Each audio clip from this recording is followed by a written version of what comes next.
60 वर्ष ऊर्ध्व वरिष्ठ नागरिक माने जदि वयसाधिक्य स्वास्थ्यगत समस्या जोगु वार्धक्य भत्ता पाइबा पई ऑनलाइन आवेदन करि पारु नाहंती तेबे से माने बिना द्विधारे 1457 को मागणारे कॉल करंतु। नमस्कार एल्डोलाने आपन को स्वागत कहूँ तो आपन की सहायता कर परिबे 1457 आज्ञा सर वार्धक्य भत्ता पाई आज्ञा 1457 को कॉल कले दरखास्त दाखल करने बाबद सबु सहायता जोगाई दिया जिवो। तापरे विभागर मोबाइल नंबर 9861283118 रे भत्ता दरखास्त देवा पई आवश्यक डॉक्यूमेंट रो फोटोकॉपी अपलोड कले आपणक भत्ता दरखास्त विभाग द्वारा पूर्ण करा जाई दाखल कर दिया जिवो।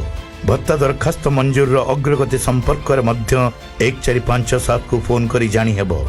एथि सहित वरिष्ठ नागरिक मानकर अन्य जेकोसी आपत्ति अभियोग एही हेल्पलाइन 1457 को कॉल करी जणाई हेबो।